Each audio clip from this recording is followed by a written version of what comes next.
육조단경. 오조께서 물으셨습니다. 그대는 어느 지방 사람이며 무엇을 구하고자 하는가? 제가 대답하기를 제자는 영남의 신주 백성입니다. 멀리서 와서 대사께 예를 올리는 것은 오직 부처가 되기를 바랄 뿐이지 다른 것은 바라지 않습니다. 이처럼 처음 보는 어느 낯선 젊은이가 홍인대사에게 거침없이 대답을 합니다. 그 당시는 문턱이 낮았음을 알 수가 있습니다. 지금은 어떠한가요? 지금은 과거보다 높다고들 합니다. 그러면 누가 높여놓았는가요? 대중들은 스님을 알고자 하지만 스님들은 스스로 자신을 높이면서 승과 속의 경계를 만들고 그것을 스님의 자리라고 합니다. 또한 경전이나 사찰도 스님들의 전유물이라고 합니다. 과연 그것이 부처님의 가르침이고 정법인지를 묻고 싶습니다. 해능이 오직 부처가 되기를 바랄 뿐 다른 것은 바라지 않는다고 한 것은 대담한 대답이 아닐 수 없습니다. 나이도 어리고 몸집도 왜소하며 그것도 신주, 그러니까 남방 오랑캐라고 스스로 밝히면서 홍인을 보자마자 다른 것은 바라지 않고 오직 부처가 되겠다고 하니 이는 실성을 하지 않고서야 그런 대답을 할 수가 없는 것입니다. 그러나 해능은 이미 불법을 어느 정도 알고 또 어느 정도 깨우쳐서 홍인대사에게 인가를 받고 싶었는지 모릅니다. 그렇지 않고서야 그런 대답이 나올 수가 없기 때문입니다. 상당히 도발적이고 자신에 찬 대답이 아닐 수가 없지만 그것은 깨닫고자 하는 염원이 그렇게 깊었기 때문인지도 모릅니다. 오조께서 말씀하셨습니다. 너는 영남 사람이고 오랑캐인데 어떻게 부처가 되겠다고 하느냐? 홍인대사는 왜 해능을 영남 사람이고 오랑캐라고 했을까요? 여기서 영은 대유령을 말하는 것으로서 대유령은 100km가 넘게 길게 뻗은 산맥에 위치한 곳으로서 광동성이 속한 대유령 남쪽을 영남이라고 합니다. 그 당시 영남에는 남만이나 갈료라고 부르는 남방 소수민족이 살았습니다. 홍인이 해능을 남방 오랑캐라고 부르며 차별지어 부른 것은 중국의 오랜 역사와 문화의 차이를 살펴봐야 합니다. 중국 고대 신화를 보면 태초, 천지 즉 우주의 창시자는 반고라고 하며 인간을 만든 것은 복희의 아내인 여와였다고 합니다. 그 후 신농이라고 불리는 염제의 후손인 치우가 탕록 전투에서 황제에게 패하여 남방으로 이주한 것이 지금의 중국의 소수민족입니다. 양자강 이북은 중화문화권으로 한족이 지배하였으며 황하 유역을 중심으로 한 중국 역사의 주류 세력으로 자리잡고 있습니다. 양자강 이남은 한족의 중원 세력에 밀려난 소수민족이 양자강 이남 쪽이나 고산 지역에서 살고 있습니다. 그래서 홍인은 영남의 신주에 사는 해능을 오랑캐라고 불렀던 것입니다. 제가 말했습니다.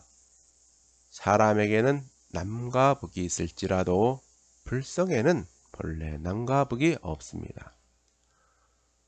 오랑캐의 몸과 화상의 몸은 같지 않지만 불성에 어찌 차별이 있겠습니까? 홍인대사는 해능에게 너는 영남 사람이고 남방의 오랑캐인데 어떻게 부처가 될 수 있는가 라고 말하니 해능은 열반경에 있는 일체 중생 희류불성이라 하여 이 세상의 모든 중생은 모두 불성을 가지고 있다라는 것에 근거하여 불성에는 차별이 없다고 대답했습니다. 모든 중생은 본래 부처이며 일체 만물에게는 불성이 있는 것이니 비록 형상은 다르지만 모든 것은 본래 다 같다는 것입니다. 오조께서는 더 말을 하려고 하시다가 대중들이 여러 곳에 있는 것을 보시고는 이내 대중들을 따라서 일을 하라고 하였습니다. 오조와 해능은 첫 대면에서 서로를 알아봤는지도 모릅니다. 그러나 제자들이 시기하여 해능에게 위협을 가할까 염려도 되고 또 어느 정도 깨달음에 이르렀는지 알고자 하여 해능을 방앗간으로 보내고는 8개월 동안 수시로 지켜봤을 것입니다. 제가 말씀드렸습니다. 해능이 화상께 여쭙니다. 제자는 마음에서 늘 지혜를 내어 자성에서 벗어나지 않으니 이것이 곧 복전입니다. 화상께서 어떠한 일을 하라고 하시는지 알지 못하겠습니다. 해능은 홍인대사의 의도를 모르는 듯 눈치 없이 다시 묻습니다. 저는 마음에서 늘 지혜를 내어 자성에서 벗어나지 않으니 이는 곧 복전인데 어떠한 일을 또 하려고 하는가요? 복전이란 복덕이 생겨나는 바탕자리라 하여 불법승 삼보를 공양하고 많은 선행을 쌓으면 복덕이 생겨난다고 하여 이는 농부가 밭에 씨를 뿌려 수확하는 것과 같아서 복전이라 하였습니다. 해능은 지혜를 내어 늘 자성, 즉 본래의 성품인 불성에서 벗어나지 않으니 이는 곧 복전이라는 것입니다. 해능은 일자 무식이 아니라 이미 불법을 많이 깨치고 있었음을 알 수가 있습니다. 깨달음은 한순간에 얻어지는 것이 아닙니다. 해능은 어느 정도 부처님의 가르침과 경전의 내용을 알고 있었는지 모릅니다. 또한 유교와 노장 사상도 숙지하였는지도 모릅니다. 세간에서 말하는 일자 무식은 아니었다고 생각합니다. 마른 하늘에 비가 내릴 수 없지 않겠습니까? 오조께서 말씀하셨습니다. 이 오랑캐가 근성이 매우 날카롭구나. 너는 더 이상 말을 하지 말고 뒤에 있는 방앗간으로 가거라. 제가 물러나 후원으로 가니 한 행자가 저를 나무를 쪼개고 방아를 찢는 곳으로 보냈습니다. 홍인 문화에는 배음을 청하는 사람들이 1000명이나 된다고 합니다. 1000명이나 되는 스님들을 공양하기란 쉬운 일이 아닙니다. 여기서 오조 홍인대사의 낮에는 일하고 밤에는 수행한다는 선농 겸수나 생활선을 엿볼 수 있습니다. 행주자어가 모두 도량이고 몸과 입, 마음, 삼업이 모두 불사라 하여 선과 노동을 둘러보지 않고 이 둘을 병행하면서 일상의 삶을 수행의 영역으로 확대했습니다. 홍인대사는 선이 곧 생활이다 라는 선가의 취지와 사상의 염원을 표현한 것입니다. 홍인대사는 선과 생활을 따라보지 않았습니다. 생활 속에 선이 있으니 우리의 삶 자체가 선이라는 것입니다. 홍인대사는 선농 겸손화 생활선은 경전보다는 일상의 삶 속에 선이 있고 생활 속에서 깨달음이 있다는 것을 강조하였던 것입니다. 이처럼 홍인대사는 산속이나 절간에 조용히 앉아서 자선 수행이 아닌 일상의 삶 속에서 수행법을 해능에게 가르치고 있는 것입니다.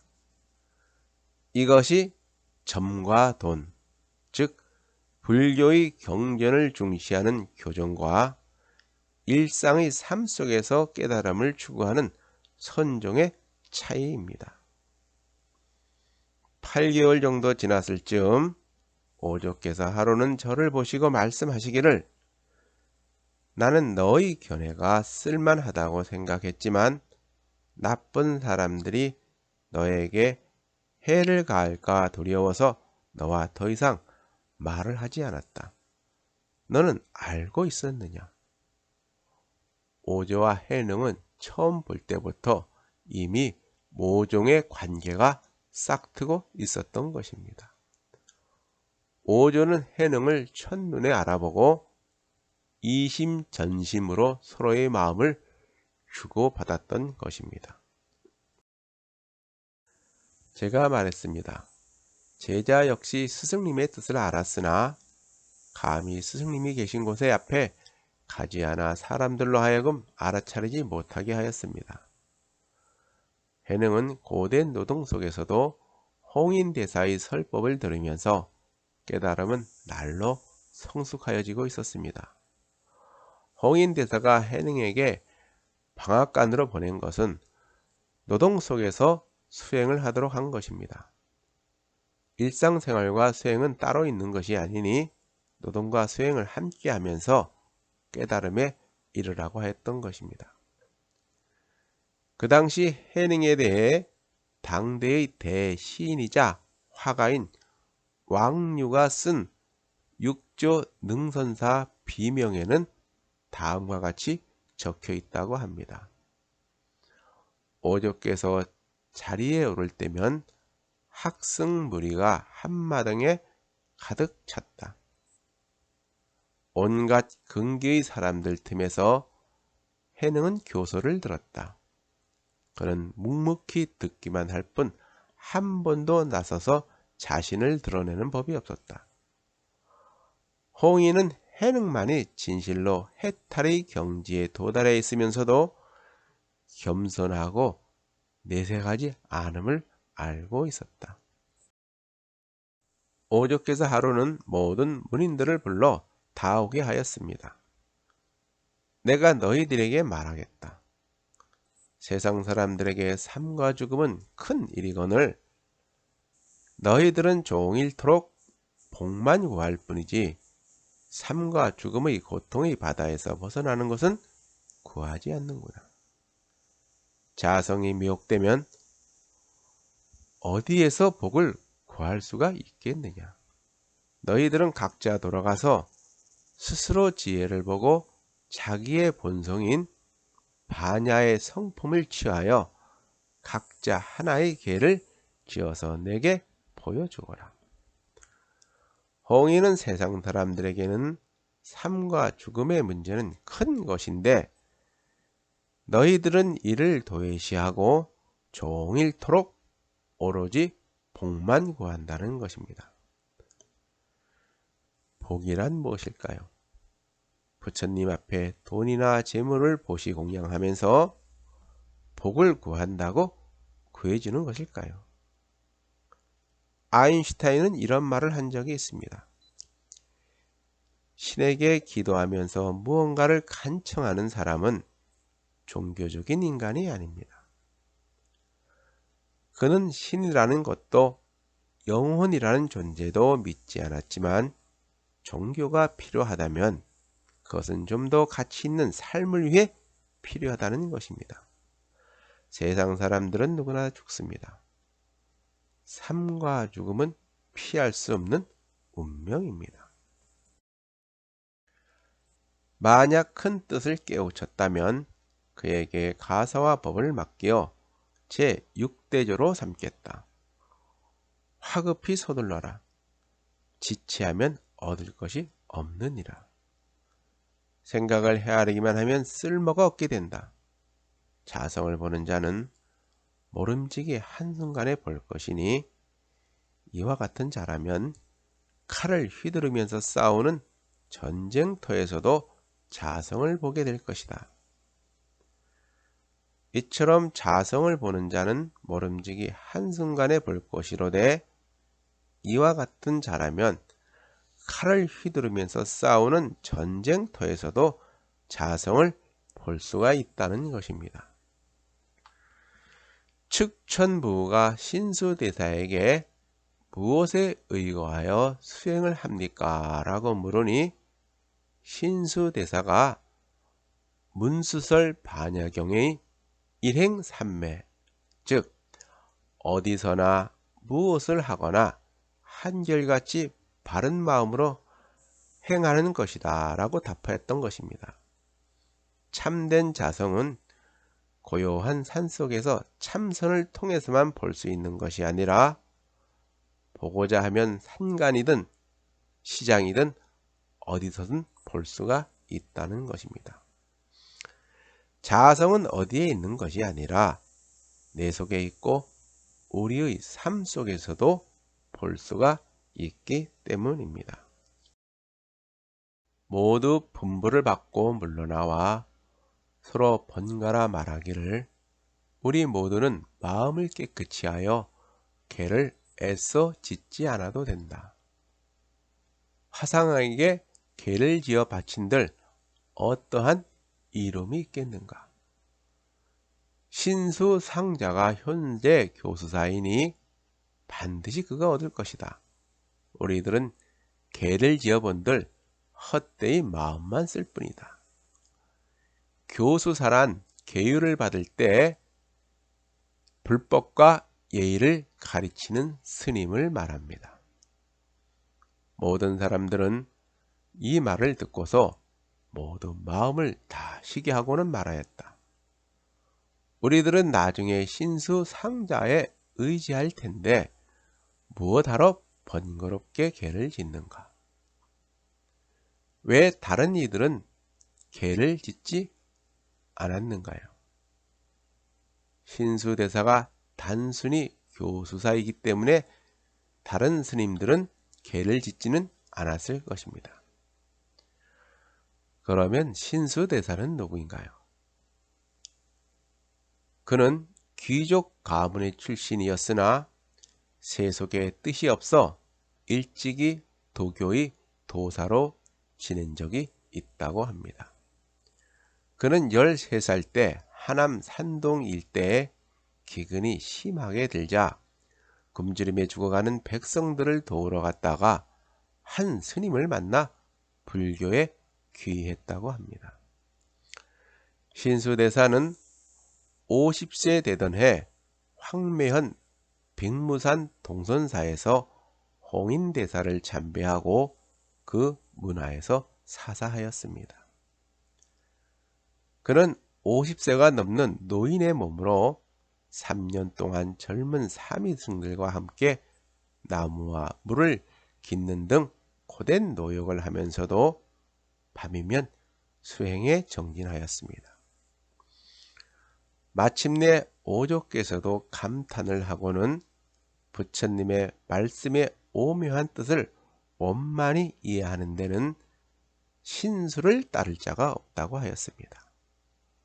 홍인대사는 그가 법그릇이 클 뿐더러 훌륭한 인품을 갖추고 있음을 알고 신수상자라고 하면서 교수사로 삼았습니다. 홍인은 신수대사의 불도가 깊은 경지를 이루고 있음을 알고는 찬탄하면서 동산법문이 다 신수에게 있다고 할 정도였습니다. 신수대사는 홍인 문화에서 6년간 수학했는데 이 시기에 해능이 들어와 행자 생활을 하였던 것입니다. 오조 홍인대사가 입적한 후 신수대사는 형주 강릉의 옥천사에서 법을 펼치니 수많은 사람들이 그의 문화로 들어와 가르침을 청하였습니다. 그 중에는 신회도 있었는데 훗날 신수대사를 배신하고 그를 공격했습니다. 신수대사를 북중선의 시조라고 하나 이는 사실이 아닙니다. 홍인에게 동산법문을 이어받았을 뿐만 아니라 새로운 선을 창시한 바도 없기 때문입니다. 신수는 도신 홍인의 동산법문을 옥천사에서 이어 낙양에서도 펼침으로써 동산법문이 세상에 널리 퍼지게 되었습니다. 그는 남쪽 병방에서 법을 펼치는 해능과는 달리 중앙 무대에서 설법과 포교, 후학 양성에 힘을 기울여서 초기 선사상을 정립하는 데 결정적인 역할을 하였습니다. 이처럼 신수대사는 홍인 문화의 대표적 수제자로서 도신, 홍인, 신수로 이어지는 동산 법문을 펼쳤습니다. 동산 법문이 널리 알려진 것은 신수가 측천묘의 초청으로 입궐하여 설법을 하기 시작한 이후부터라고 합니다. 신수대사는 곰곰이 생각해 보았습니다. 모든 사람들이 계를 바치지 않는 것은 내가 그들의 교수사이기 때문이다. 나는 반드시 계를 지어서 화상께 바쳐야 한다. 계를 지어 바치지 않는다면 화상께서 내 마음속의 견해가 깊은지 얕은지를 어떻게 알겠는가? 내가 계를 지어 바치는 뜻은 법을 구하는 것이면 좋은 것이지만 교사의 자리를 바라는 것이면 나쁜 일이니 이는 범부의 마음으로 성인의 지위를 뺏으려는 것과 다를 바 있겠는가? 만약 계를 지어 바치지 않는다면 끝내 법을 얻지 못하게 되니 어렵고도 어렵구나. 오조가 계신 곳 앞에는 복도가 3칸이 있는데 공봉 노진을 청하여 능가경 변상도와 오조 혈맥도를 그려서 대대로 전하며 공양토록 하려고 하였습니다.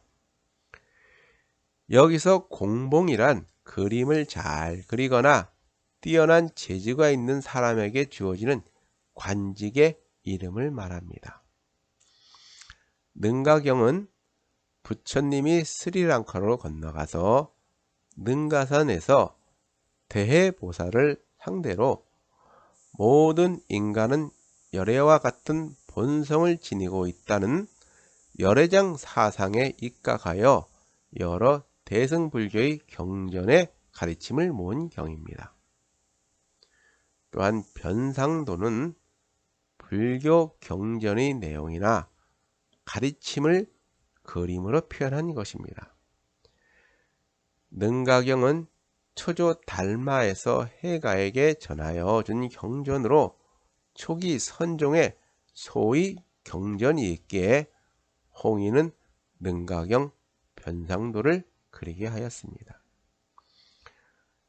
또한 오조 혈맥도는 중국의 5조사, 즉 초조 달마에서 2조 해가, 3조 승찬, 4조 도신, 5조 홍인에 이르기까지 5조사의 전법 과정을 형성한 일종의 그림 계보를 말합니다.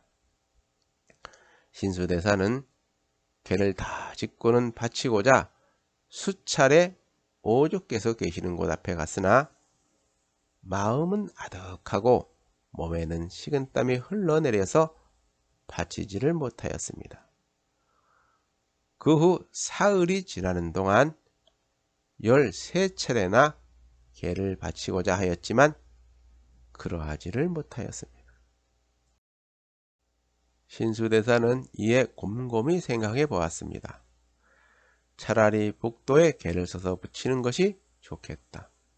후에 화상께서 보시고 만약 그것이 좋다고 말씀하시면 곧 나아가 예를 올리고 말씀드리기를 이것은 제가 지은 것입니다 라고 말해야겠다. 만약 깨우침이 깊지 않다면 헛되이 산중에서 몇 년을 보내면서 사람들에게 절을 받았을 뿐이니 어떠한 도를 닦았단 말인가. 그날 밤 삼경에 다른 사람들이 알지 못하게 자신이 등불을 들고 남쪽 복도벽 사이에 개를 써서 마음을 나타내 보였습니다. 개는 다음과 같습니다. 몸은 깨달음의 나무이고 마음은 밝은 걸과 같네. 때때로 부지런히 털고 닦아서 댓글이나 먼지가 묻지 않도록 하리.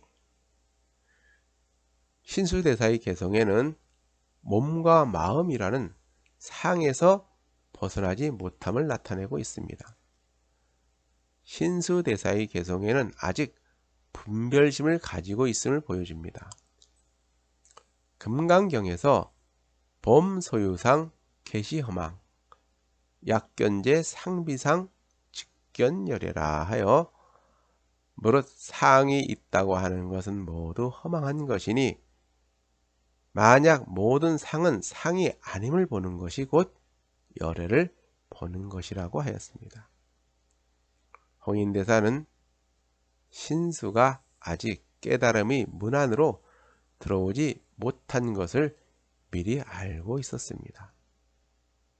신수대사는 스스로 교학적 지식에 빠져서 아직 스스로 견성하지 못했음을 한탄하고 있었던 것입니다. 지식이 많은 사람들은 그것에 갇히어 깨달음에 이르기가 더욱 어렵다고 합니다. 그래서 노자는 무지와 무욕, 즉 지식과 지혜를 버리고 욕망을 잊으라고 하였습니다. 장자의 삼목편에 배를 타고 황하를 건널 적에 빈 배가 와서 자기 배에 부딪히면 속이 좁은 사람도 성을 내지 않는다. 그러나 만약 한 사람이라도 그 배 위에 있다면 곧 소리를 쳐 배를 저어가라고 한다. 그래도 듣지 못하면 나쁜 소리가 뒤따르게 된다.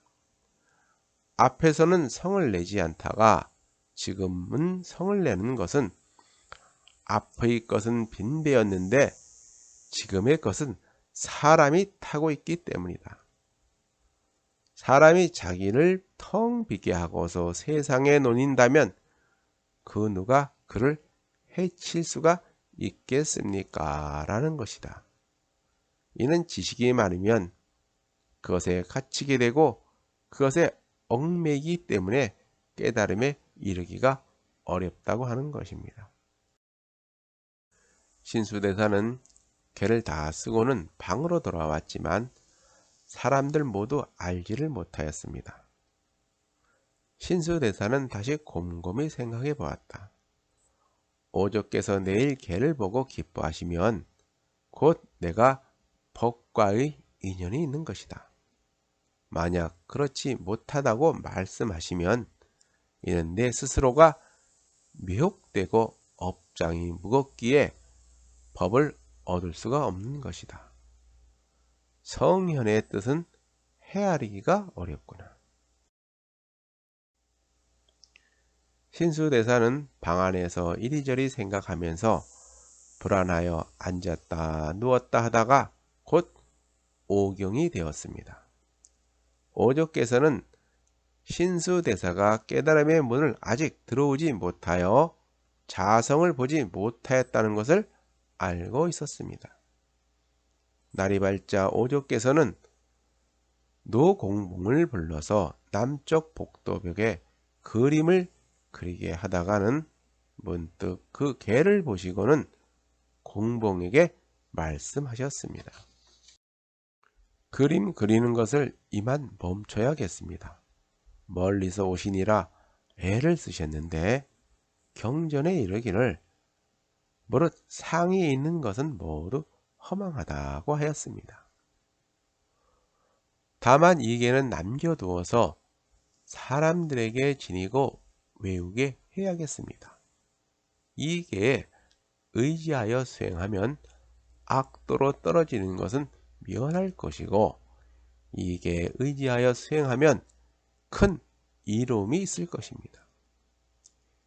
여기서 금강경을 인용한 것을 보면 5조 때 이미 능가경에서 금강경으로 대치되고 있음을 말해주는 것입니다. 홍인대사가 능가경 변상도를 그리지 않게 한 이유도 능가경에서 금강경으로 대치되고 있음을 보여주는 것입니다. 문인들로 하여금 향을 피우고 예경을 하게 하고는 이 개를 외우면 곧 자성을 볼 수가 있을 것이다. 문인들은 개를 외우면서 모두 찬탄하면서 선제다 라고 하였습니다.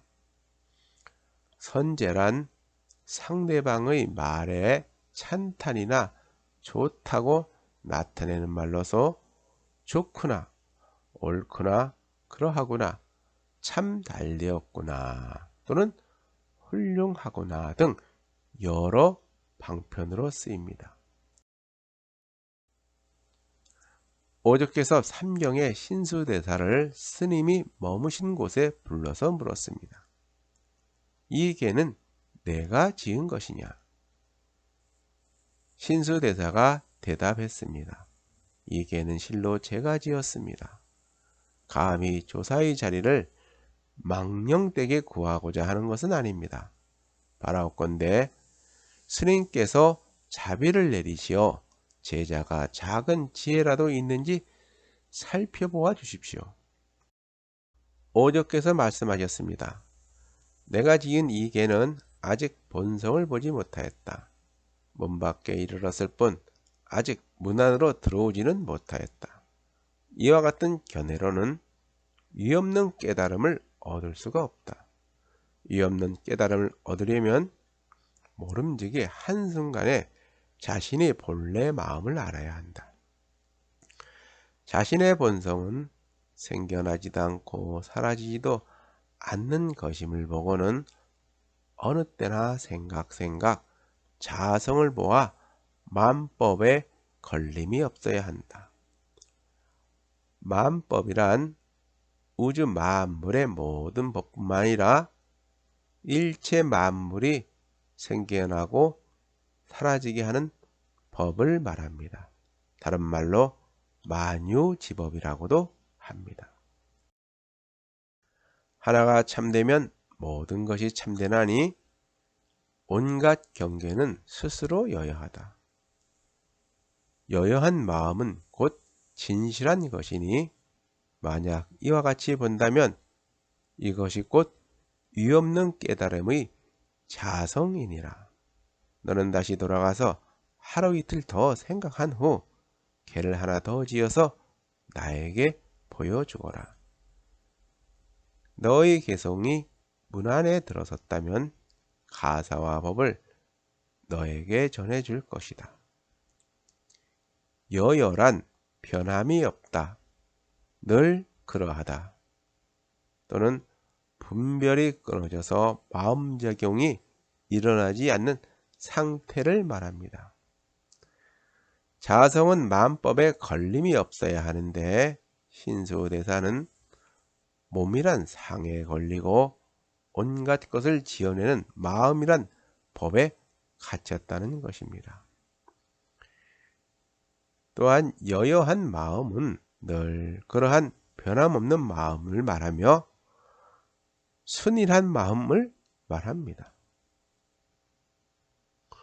신수대사는 예를 올리고 밖으로 나온 지 또 며칠이 지났으나 아직 개를 짓지 못하였습니다. 마음은 아득하고 정신과 생각은 불안하여서 마치 꿈속 같아서 앉으나 서나 즐겁지가 않았습니다.